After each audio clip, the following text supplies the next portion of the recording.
السلام علیکم۔ آج میں آپ سب لوگوں کو چونٹیوں کی بستی کی کہانی سنانے جا رہی ہوں۔ ایک دن حضرت سلیمان علیہ السلام اپنے عظیم الشان شاہی تخت پر بیٹھے ہوا میں سفر کر رہے تھے۔ تخت کے دوسرے حصوں میں 1000 ملازم اور سلطنت کے عہدیدار بھی اپنی کرسیوں پر بیٹھے تھے، جن میں وزیر اعظم برقیہ بھی شامل تھا۔ تمام جن تخت کے گرد ادب سے کھڑے تھے اور فضا میں اڑنے والے پرندے تخت پر اپنے پروں سے سایہ کیے آ رہے تھے۔ سفر کے دوران حضرت سلیمان علیہ السلام کے کانوں میں فرشتوں کی آواز پڑی۔ فرشتے اللہ کی تسبیح کرتے ہوئے کہہ رہے تھے، اے رب، تو نے حضرت سلیمان علیہ السلام کو جیسا ملک اور چشم دیا ہے، ایسا کسی اور جن و بشر میں سے کسی کو نہیں دیا۔ اس پر اللہ تعالیٰ نے فرمایا، اے فرشتوں، میں نے سلیمان علیہ السلام کو 7 اقلیم کی بادشاہی عنایت کی ہے اور اس کو نبوت سے سرفرست کیا ہے، لیکن سلیمان علیہ السلام میں غرور اور تکبر بالکل نہیں ہے۔ اگر ایسا ہوتا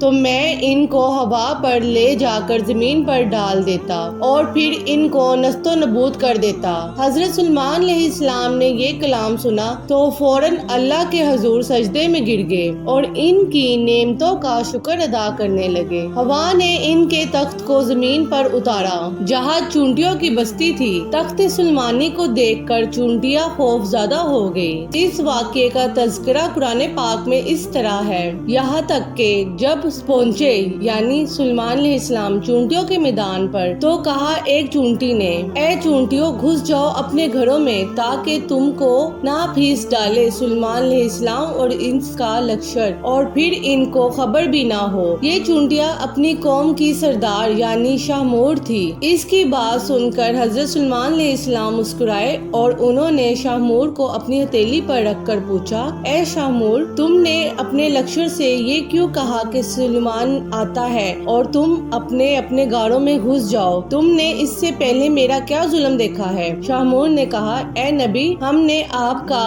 یا آپ کے لشکر کا پہلے کوئی ظلم نہیں دیکھا، مگر ہم نے اپنی حفاظت کے طور پر ایسا کیا کہ کہیں آپ کے گھوڑوں کی ٹاپوں تلے چونٹیاں نہ کچل لی جائے۔ حضرت سلیمان علیہ السلام نے فرمایا، کیا تم اپنی چونٹیوں پر ایسی ہی شفقتیں کیا کرتے ہو؟ جی ہاں، شاہمور نے کہا، کیونکہ اللہ تعالیٰ نے مجھے ان کا بادشاہ بنایا ہے، اس لیے میرا فرض ہے کہ میں ان کی سلامتی کا خیال رکھوں۔ تمہارے ساتھ کتنی چونٹیاں رہتی ہے؟ حضرت سلیمان علیہ السلام نے پوچھا۔ شاہمور نے بتایا کہ 40,000۔ اس پر حضرت سلیمان علیہ السلام نے پوچھا، تمہاری بادشاہی بہتر ہے یا میری بادشاہیت؟ چونٹیوں کے سردار نے کہا، میری بادشاہیت بہتر ہے، کیونکہ تمہارے تخت کو ہوا اٹھاتی ہے اور تم اس پر بیٹھتے ہو، یہ کتنا بڑا تکلیف ہے۔ حضرت سلیمان علیہ السلام نے مسکرا کر پوچھا، تمہیں یہ عقل کس نے سکھائی ہے؟ اے سلیمان علیہ السلام، جس اللہ نے تمہیں عقل عطا فرمائی ہے اسی نے ہمیں عقل سے نوازا ہے۔ شاہمور نے جواب دیا، اگر آپ اجازت دے تو میں آپ سے چند مسائل پوچھوں؟ پوچھو،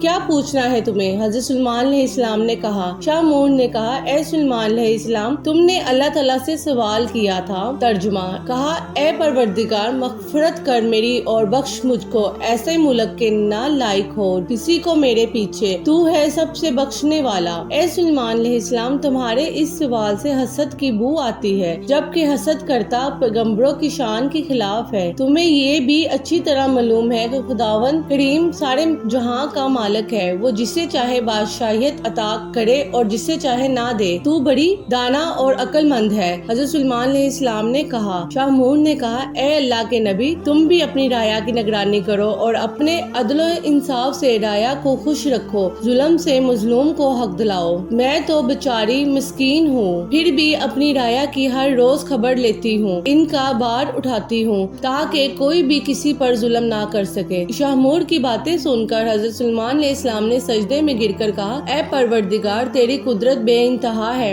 اور تو ہی بے شک عظمت و بزرگی کے لائق ہے۔ قرآن حکیم کی سورۃ سبا میں ارشاد باری تعالیٰ ہے، جس کا ترجمہ کچھ اس طرح ہے، اور جنوں میں سے وہ تھے جو اس یعنی سلیمان علیہ السلام کے سامنے خدمت انجام دیتے تھے اس کے پروردگار کے حکم سے، اور جو کوئی ان میں سے ہمارے حکم کی خلاف ورزی کرے ہم اس سے دوزخ کا عذاب چکھائیں گے۔ وہ اس کے لیے بناتے تھے جو کچھ وہ چاہتے تھے، قلعوں کی تعمیر، ہتھیار اور تصاویر اور بڑے بڑے لگن جو حوضوں کے مانند تھے۔ تھے اور بڑی بڑی دیگیں جو اپنی بھرائی کی وجہ سے ایک جگہ جمی رہی۔ اے آل داؤد، شکر گزاری کے کام کرو، میرے بندوں میں سے بہت کم شکر گزار ہے۔ اسی طرح کی مزید کہانیوں کو پسند کرنے کے لیے میرے چینل کو لائک اور سبسکرائب ضرور کیجیے۔ شکریہ۔ اللہ حافظ۔